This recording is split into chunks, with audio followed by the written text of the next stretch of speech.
Well, I did, Matt. I thought of you last night because I have had the Calm app for a while, and I just use it. I wonder if I can do this for you. Just. Whoa, gosh. That is.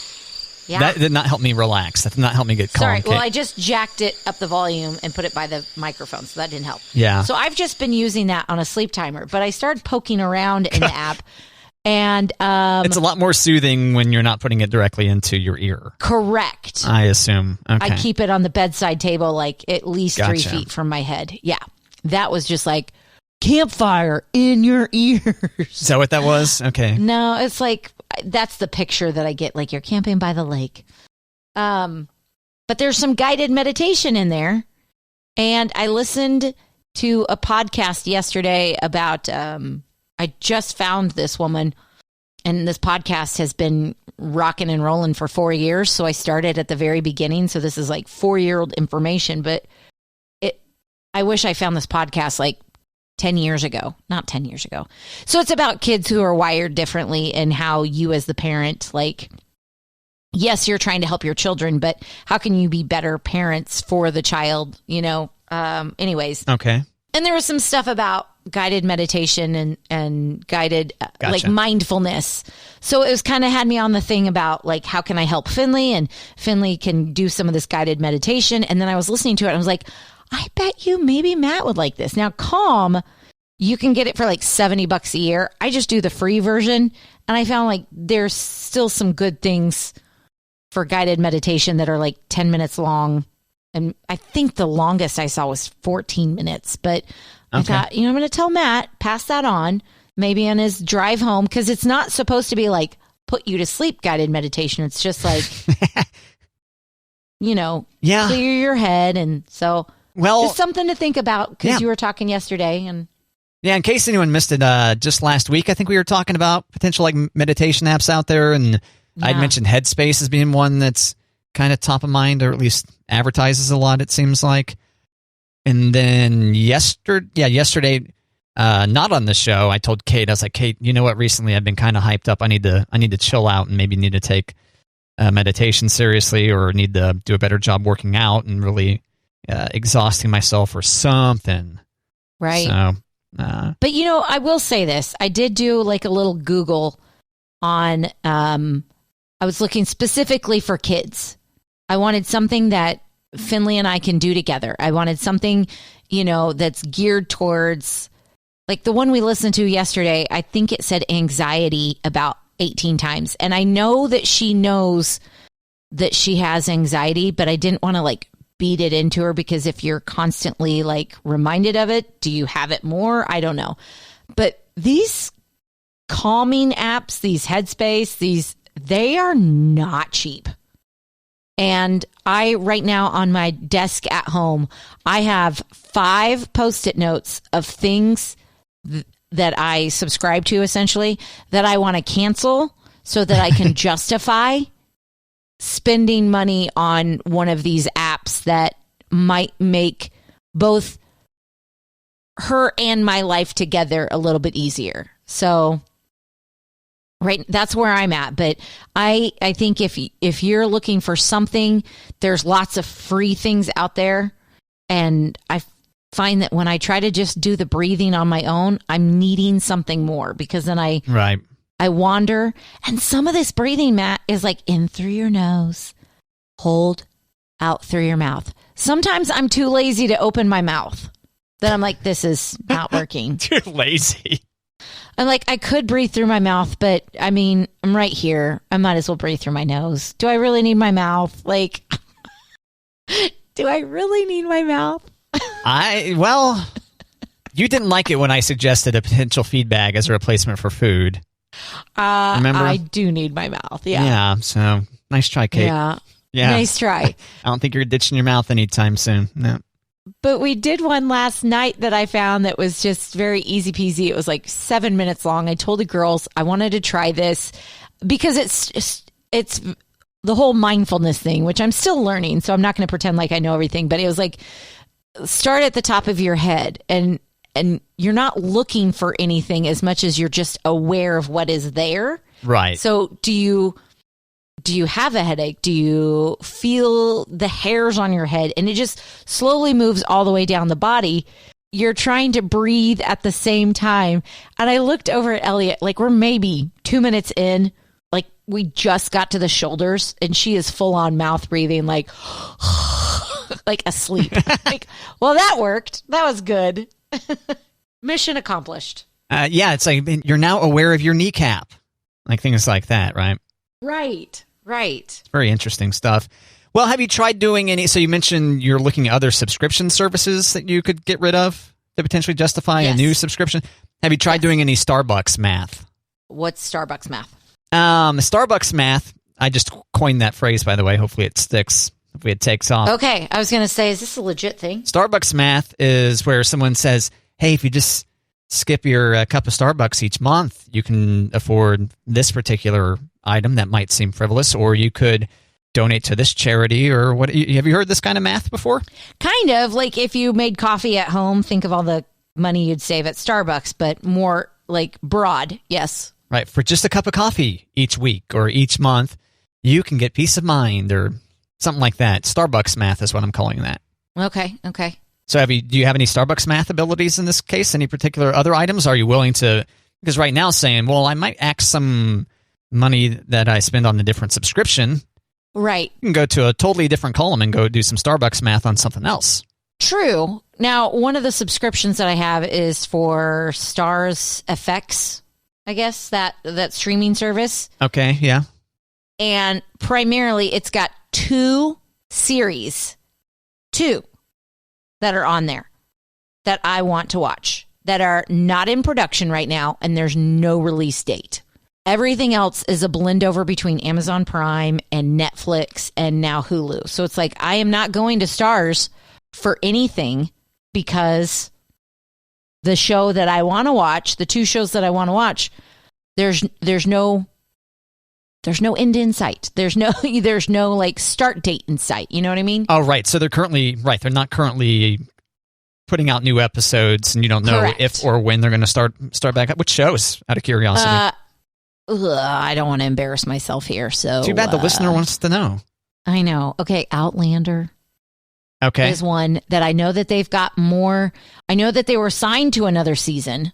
Is that a fantasy series or? It grosses me out to say that. So I read all the books. Okay. I'm not into dragons. I'm not into fantasy. I'm not into witches. I'm not into sci-fi. And it started out as a period piece. I know, but what do you mean you're not? Those are all great things. Come on. No, I am glad that you love those things. Well, I mean, a couple of those things, not all of them, but it started out as like a period piece. Like it was World War II. And I'm like, okay, I can get into this. And then all of a sudden she is in a rock circle and now she's like pre-Revolutionary War Scotland. I'm like, what the hell just happened? So anytime like I mention it, I get embarrassed because there's time travel in it. Right. Okay. Yeah, I remember you describing the show to me before. What's the other one? The Dublin Murder series, which I also read the books, and they're a little dark, and they didn't start the TV series didn't start with the books that I wanted them to. They started with the books that I had a really hard time finishing because they were kind of gruesome. So I finished them, and there's supposed to be more seasons of the Dublin Murder series, but from what I know, they're not making any right now. There's no premiere date. So it's like, okay, I can get rid of Stars FX. I can do that. Well, yeah, because it's just as easy just to fire it back up when those shows are back on the air. Do they release those a week at a time when they are coming out, or? I believe so. I think that's how they do it. Okay, but you can always wait to binge like after the... Yeah. Right. That's kind of how I got into Outlander, because I'd finished the books, but there they were on Netflix, and I could just watch. Gotcha. But now the book, she's writing another book. I'm caught up on the books. I'm caught up on the show. I'm going to cancel Stars.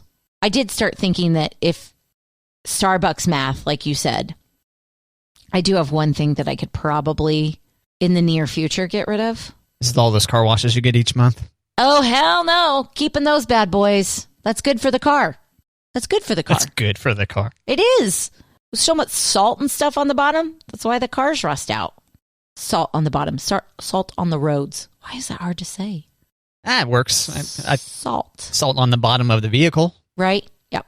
I think once we get into the new house, I will have an easy time giving up the Dollar Tree. Oh, okay. The Dollar Tree is your monthly expense, you think? I think I've kind of got a problem right now, Matt. Because they're releasing new things to help you get organized. And now you can go to the Dollar Tree and you can get matchy things. Like you're not just going to the Dollar Tree when you need something and it kind of matches what you've already got, kind of doesn't.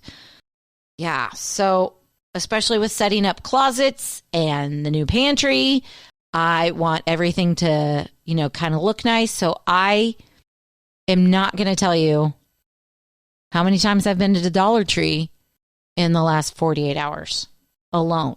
Oh, really? Okay. Yep. Are any of these things that you're getting at the Dollar Tree possibly in storage? No. There's no replacement versions of these items in your storage place? Or nope. What's it called? Storage facility? Storage unit. Yep. Storage unit. There you go. I like facility too.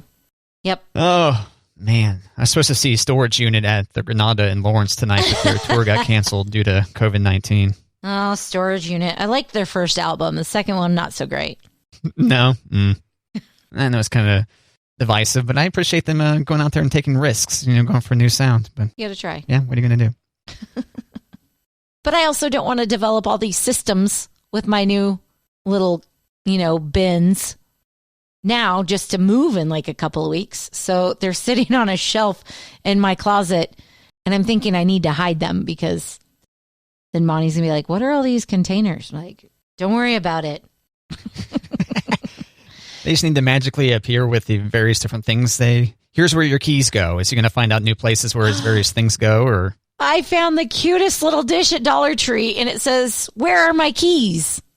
And so now my keys go on the counter. You did get a thing for keys? I did. It says, where are my keys? Wow. If I have anything that I say like fantastic all the time, where are my keys? There they are on the dish. Put your keys in the same place all the time, and you never have to ask yourself that question. Yep. That's hilarious. Perfect timing. If I was the only one responsible for my keys, I think that's fair. Oh, the kids get their hands on their keys? They do when they take the dog out, or if they have to run down to the garage to grab something out of the car. Yeah. Gotcha. That's what I figured. Or if Monty drives my car, never puts the keys back in the dish. But now there's a dish that says, where are my keys? I have a problem, Matt. I have a problem. Yeah. I was checking over my subscriptions.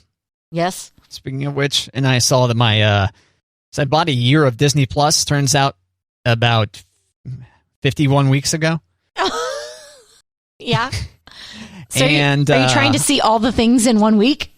That might be the case. Yeah, maybe. The Mandalorian is the main thing. I hear I really should catch. It really takes off, by the time you get to the second season. We had a hard time getting into that one. So I have a week to get that done if I care to try, or I can just give up, because I don't think I need a year of Disney Plus again. I don't think. I mean, it's a pretty reasonable price still. I know it went up just a tick, but it is. And I like to watch Disney Plus when the kids aren't around also. So I will throw that out as an endorsement for Disney Plus. I love the National Geographic stuff. Oh, yeah. So good call. I love the older stuff, but I did see that Disney Plus took off Peter Pan. Oh. Aristocats. Okay. And there was something else because of cultural super bad stereotypes. So. Oh, okay. I was going to say, they brought the vault back, but no, this isn't vault related. This is simply, we don't think the views expressed in these particular films are. Yeah. Which ones? Peter Pan for sure. Okay. And Aristocats for sure. And I'm trying to remember. I don't think Jungle Book was one of them. I know that Jungle Book was in an article that I saw that should be one that they take out, but I haven't seen any of these movies in forever, probably since the 80s. Okay, so Peter Pan, there's a scene with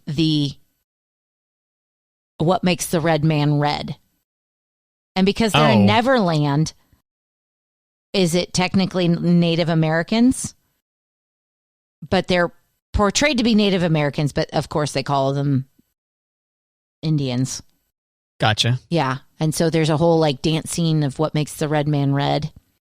Well, that's the part that's offensive to them specifically, not the word Indian. Correct. Right. It's the characterization. Yes. Aristocats, there's a scene, specifically the Siamese cat has a horrible accent and something about chopsticks. I don't know. All right. I think I've seen that one maybe once, maybe not at all. My kids love that one. Okay. But we don't get to watch it very often because it's got cats in it, so our dog goes crazy. So really? Your dog goes crazy at animated cats? Our dog, yes. And a lot of those National Geographic stuff, like I have to wait till he is dead asleep. Like we can watch almost anything that's in the sea. Oh, that's amazing. But if they're seals, forget about it. Oh, okay, yeah. He goes crazy about any kind of animal on TV. Like, and because the TV is right there, he can get up all like trying to chase the seal. It's like, I have to clean like dog nose marks off my TV. How common is this for dogs? Don't think it's very common, but it's real obnoxious that we don't watch certain movies because, the dog will go crazy. And like whining, wants to get to that animal. Like, not just like can't see around him, like barking, and not just, real animals, animated animals as well. Fantastic. Yep. It's fun. There's another Disney movie, though, that I can't think of that they took off Disney Plus because of stereotypes. I can't think of it right now. Jungle Book was in a conversation, but yeah. A lot of these streaming services put like disclaimers in front of the movie or something like that, right? I think that's originally what Disney did, but they just pulled those. But Mandalorian, did you get through the first season? I only made it just a few episodes in. I was going to say, we only made it like 3 or 4 episodes. It's a little intense. I got to say the biggest thing to me is it's comfort food for people. Well, I was going to say our age, but our age, older than us, young kids also. Because it has just those like kind of the sounds and the sights-ish kind of when we were kids, So even just hearing pew pew, like a Star Wars, exactly, Star Wars laser blasts and Star Wars space vehicle noises, spaceships. There you go. All have a trademark Star Wars kind of sound to them. So even if I'm not paying attention to it, I could have it on in the background, but then I feel like, well, I'm depriving myself of actually enjoying the series by having it on in the background. Oh, nice. So instead, I'll just put The Empire Strikes On in the background instead. I'll put on real Star Wars. Right. Which I own. So I own the trilogy and the most recent films as well, so I don't need Disney Plus around for that. So, yeah, basically, I could just binge or just attempt to binge these remaining Mandalorian episodes and call it good. We'll see. I bet you I don't get the motivation to dedicate that much time to it over the course of the next week, but... I mean, the girls got into it because they wanted to see Baby Yoda. Oh, really? Okay. And then Finley found like she's really got to pay attention, and like I think she was looking to be like entertained more. And Ellie, I tried like doing stuff with it was when it was on like the first 2 episodes we were watching them, but I was trying to like get dinner ready and still try to pay attention, and I really need to be sitting down and watching it. And so I think we got to 3 episodes and I was like, all right, we'll watch something else. You're on me. Yeah. It didn't grab you enough to do it in your non-chores time. It didn't.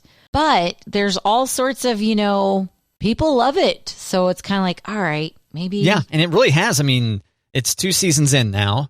Yeah. And it does seem like more recent because it just wrapped up its most recent season like a month or 2 ago, I think. And I feel like during that time I really saw the hype get ramped up over it. Yeah. Where it did definitely move from a certain group of viewers being like, oh, Baby Yoda, I got to get on it. Yeah. Right. To then like the more hardcore like Star Wars fans who are like, oh yeah, this is a good Star Wars. So we'll see if I get motivated enough to knock those up. But I've also heard like the old Clone Wars episodes are great and that those are worth catching up on. There's just too much stuff. Once again, there's just too much stuff. Too much stuff. So I give up. I'm not going to watch anything instead. So nothing it is. Yeah, well, I'm kind of continuing to revert into a child and watching more and more video game content, because it's not just enough to play video games. You got to watch other people play video games too. So. Well, it's mostly tech analysis of video games is what I end up watching. Like, ooh, check out how many frames per second and how many resolutions they hit with this particular video game. That kind of stuff, like technical breakdowns. Where I'm like, if I were smarter and had a different field of study, maybe I could have done something in that industry. I don't know. Maybe. Probably not, but yeah. So the groundhog saw his shadow. Yes. I think you and I both indicated we don't really adhere to groundhog rules, right? I'm not going to let some groundhog rule me. That's right. Although, it's like, oh yeah, well, guess what? Today it's going to be in the 50s. Oh, jeez. And then it's like, well, guess what? This weekend it's going to be in like the teens and 20s. It's like, oh. I can't handle it. But I don't think, I don't know. Oftentimes you see studies where you're like, we spent scientific resources studying this, but we put money towards Viagra. I get you. Yeah. Well, that was an accident. They were looking for heart medication. Wink, wink. Okay. Turned out it did make your blood flow. Right. So anyway, I figure I would have seen some scientific research. Like, guess what? In the years the groundhog predicted more winter, those were actually hotter than the years when the groundhog predicted less winter. I haven't seen this, but my guess is this groundhog probably doesn't have a good track record overall. Stupid Puxatawny Phil. So before you go canceling your vacation plans, which if you've made some of them, I'm impressed in these in-between times, consider that this groundhog doesn't necessarily control the future, not the next 6 weeks at least. I always wait to make my vacation plans until I find out what the groundhog saw. Right. Go on. Just kidding. I don't make plans. Come on. I was now. Convinced. You had me going. Okay. Hey, so yesterday was Groundhog Day. Today is a big day. Oh, okay. What's today? Today is National Women Physicians Day. Okay. It's also National Girls and Women in Sports Day. So yay, women and girls. All right. So I feel like they should have their own day. But instead, today is also the National Day the Music Died. And it's also National Carrot Cake Day. National Day the Music Died because of the different guys that died in the song by... This is the anniversary of the airplane accident that killed Richie Valens, the Big Bopper, and Buddy Holly. Thanks. You're welcome. But you got a thing in front of you there, right? I do, but you did. I mean, I knew that. There's guys that died in the song? In the song. See, It's not how it's described there? Okay. It's not the day that Don McLean wrote the song, American Pie. It's the day he's singing about in that song. Now, is that not the longest song ever in the history of songs? It's brutal. Actually, I remember one... Well, the reason I'm saying it's brutal is because a lot of people think it's, one of the best songs, is... God, where was it? I forget. Some kind of music festival. I was going to say, was it a wedding dance? Because when they play that at a wedding dance, like the first 8 verses, I'm like, okay, this is fun. No, it was a Don McLean concert. Well, that's your first problem. At some music festival. It's not like we went specifically. I was there with my parents. Don McLean, let's go. I forget. Was it Spirit Festival or something like that? Some festival like that. That doesn't bring like a massive headliner. The one-hit wonders. So I feel like we were subjected to like 3.5 hours of Don McLean songs, and he never got to American Pie by the time we were like, okay, peace. We're out of here. This is all we were here for. Right. So. Play the dead music song. Yeah, play the one about the dead guys already. In the airplane. Time to go home. I'm hungry. All right. And then, so National Day the Music Died Day. It's tough to say. And then Carrot Cake Day? Is that what you said? Carrot Cake Day, Matt. Oh, the way you're saying that, are you into carrot cake? I love carrot cake. Is it because it's fun to say carrot cake? Carrot cake cake. Wait, carrot cake. I normally talk about myself in the first person. Carrot Day Kate. Carrot Cake Day Kate. Yeah. Carrot Cake Day Kate. I don't. Okay. Yeah. I love carrot cake. So, are you going to celebrate? I think I should. Have you celebrated before, or you're just now? I think every time I have carrot cake, I'm like, Carrot Cake Day. I get that excited. Really? You like carrot cake? I cannot cake. Say it anymore. It's carrot impossible. Cake. Kate. Because of your name. I get it. Yep. I do love carrot cake. You should change your name to Sylvia or something like that for this segment. You should change your name to Sylvia. Sylvia and Kate. That does sound like a great show name, now that you mention it. Now that you mention it. But we've already got the show art and the web address and the podcast, and too much work to change it. It's going to be easy peasy. Pretty easy just to change my name, legally to Sylvia, of course, but all those other things, I mean, come on. Right? No, I can't say. Let me see. I don't know the last time I had carrot cake was. And I know I held off from having it for years because it's like, why would I have a cake based on a vegetable? Because it comes with cream cheese frosting. How much carrots are in there? How many carrots are in there? 18 pounds. How big of a cake are we talking about? It's a lot of carrots. A cake that gets delivered to a bachelor party and there's a lady in there? What size cake is this? You don't like carrot cake? No, it's okay. I'm just saying it took me years and years and years before I ever had it because it seemed like it was a vegetable-based item when it is not. It is not. But it does kind of bring us back to our whole hot fruit conversation. Will you have a hot carrot cake, Kate? Well, I don't usually have it hot, but I mean, I don't have it like fresh out of the oven because I usually go buy it. Let's be honest. I was going to say, yeah. Let's be honest. I do love carrot cake, though. And do I love carrot cake as much as I love the cream cheese frosting that it comes with?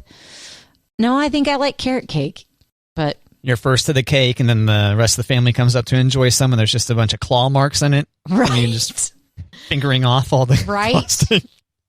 And the girls love it, too. Like, we all agree on carrot cake in our house, so... Oh. Yeah, works out nice.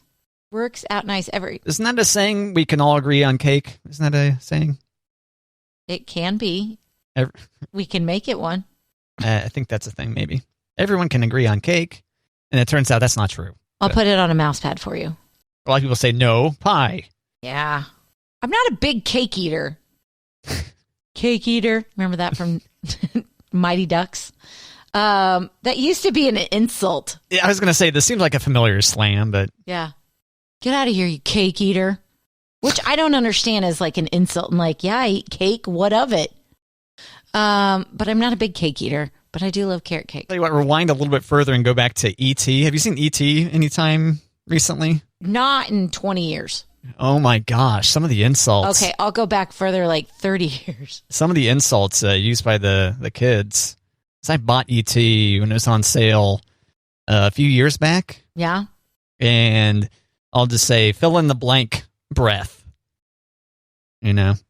And it was just like, oh my God, E.T.? I mean, it wasn't E.T., the extraterrestrial, the character that said it. It's just like, Spielberg? Oh my gosh. But yeah, the boys calling each other names. And one of them was quite filthy. Oh. So it was E.T. in the 80s, and then Cake Eater in the 90s in time for, I'm spacing on which film it was now. Which one was it? Mighty Ducks. Mighty Ducks, yeah, thanks. Yeah. Emilio. Which they're going to be doing another Mighty Ducks. Did you know that? I don't know if I know that or if my brain is still stuck in between earlier sequels. Yeah. So what happens in this one? What's the premise? Do you know? I don't know. Oh, well, come on, Kate. He probably has to find himself, and then he finds himself. Okay, Mighty Ducks. Hold on. Wait for it. It's probably going to go straight to Disney Plus. Mighty Ducks Game Changers trailer 2021. It's going to be released on Disney Plus. I guessed it. March 26th. Oh, damn. Yeah. So we can, and there's a trailer, so we can put that on our Facebook page. Oh, there you go. Matt and Kate on Facebook. Matt and Kate also available as a podcast. Search your podcast player. I have faith you'll find it. I have faith you'll get there. Yeah. I have faith in you. I have faith that we got it to all the locations also. Oh, man. We should all be impressed with ourselves this morning. I got faith. Right, Kate? In you, baby. Yes. I'm trying to think of anybody else. Gordon Bombay is coming back. Lauren Graham is going to be there. It's a 10-episode original. Oh, okay. So it's not a movie. It's a TV No, series. it's a series. Okay. Can't wait. Well, did you see that The Wonder Years is coming back? No. By chance? This time following a black family. And the first episode, well, first off, executive produced by Fred Savage, the star of the original series. Nice. And directing the first episode. Wow. And then they're in talks to bring Frasier back. Why? Because it's a big old hit series, Kate. Kelsey Grammer annoys me. As part of Paramount Plus. Okay. Where that would come back as. They're thinking, though, if the cast is like, hey, here's how much money we make per episode of Frasier, if they're relying on their old, 90s era salaries, probably won't happen. Probably not. But maybe they can get them at a better deal. They've apparently the cast and maybe the original, the writer or whatever, the creator of the show had said in the past that they were up for it. So they continue to bring back the shows. It seems like every month or so we mention new shows that are coming back. Have you don't have cable, but have you seen John Goodman lately? No. From Roseanne? I have not, no. So I don't remember what we were watching Sunday night. I think it was like America's Funniest Videos. There was a commercial for what is now the Connors, but the Roseanne show. Yeah. He's lost a lot of weight and he's just got saggy old face. He looks... I liked him better as a big man. Yeah. And I know he probably lost the weight to be healthy, but he just looks so much older. Right, because his fat face still has all the skin or whatever, and it's hanging off. He just doesn't look good. And I love John Goodman. That's like, oh man, he looks awful. Yeah. Have you seen, this is a little bit older of a sitcom star, but Bob Newhart is very thin now and looks ghastly. But Bob Newhart, what is he, 90? Old. Real old. That I'll look it up here. He looked great in Elf, but that movie is 17 years old. So he was old during Elf. And I love Bob Newhart. I think he's hilarious. I loved his style. 91 years old, Kate. 91. Does that qualify as old? I know we've gotten in trouble in the past when I've said old about someone. So. I know. I have such a weird skew of age because my parents have a funeral home that, when I hear of people dying, I'm like, 70, that's young. That's so young. And now that my mom is 70, I'm like, oh gosh, that's not old at all. Spring chicken. Yeah. Yep. I'm right there with you. So I'm going to go with 91 is old. Okay. I think I can clarify in my own brain. Right. Once 91. You hit 90, and then at that point, you don't care about being called old. You're like, yeah. No, look at the life you've led. That is such a privilege denied to so many. Well done. Good job. Well done. I know. Can you imagine somebody not for lack of trying, though? Still here. Oh, yeah, like Keith Richards or certain people like that. Oh, gosh, right? How do people like Keith Richards live forever? Yeah, and people were saying that in the 90s. So. How did he make it out of the 70s for sure? But, geez. Yeah. It's just not fair. Not fair. Elliot started watching Arachnophobia over the weekend. And, when you're watching a movie that was kind of a big, Indiana Jones, you're watching it and a kid is a big deal. Now you're watching it now and it's like, God, that's cheesy. Is John Goodman in that film? He is. Look at that. I've never seen that either. Monty was like, I don't know how you've never seen this. I was like, I don't know. Probably my mom wouldn't let me, and then I never revisited once I got old enough to watch it. Yeah, I remember when that came out, people were saying, this is the scariest movie ever. But Jeff Daniels, is that his name? Yeah. Yeah. I didn't know he was in it. And he's the girls. So I got you the placemat for the United States, and I got the girls a placemat for the United States, and I got the placemats for the United States presidents. And Elliot was going through, and she got to George H.W. Bush, and she goes, "That looks like the guy from Arachnophobia." I'm like, Jeff Daniels? George Bush? What? Huh. Hey, Okay. Jeff Daniels could be in a biopic about George H.W. There you go. Yeah, Arachnophobia, 1990. So we were pretty little kids at that point. So makes sense we would have been shielded from that. And it was PG-13, right? Because Elliot was asking something about, I wonder if any of my friends have seen this. And we're like, probably not, because probably not a lot of parents let their 8-year-olds watch PG-13. I mean, I'm sure there are some out there. And it's not like we let her watch any movie that's PG-13, just for the clarification. Oh, let's see. Arachnophobia. Why is this not showing this front and center? I guess, do I just need to search for the film and like try to go buy it or something? It's on Hulu right now. Oh, it shows up as a treatment for like if you have arachnophobia, you could watch the film for like as exposure therapy. You know, so if you got a fear of spiders, watch it. I don't know. Exposure therapy. I think you should just like go to the pet store and let them put a tarantula on you. I would never do that, but IMDb. Okay, yeah, there it is. PG-13. do they still have fear factor? Can you just lay in a glass cage while they just dump spiders on you? That's good exposure therapy. I don't know if that show still exists. Did you see a contestant on Wipeout died? Yes. Heart attack. Heart attack. Well, that's better. When I first saw Wipeout contestant died, and it's like, oh my gosh, did their head get lopped off by one of the things or something? But no, heart attack. 38-year-old dude who apparently, just they do the medical exam beforehand and everything, but didn't help.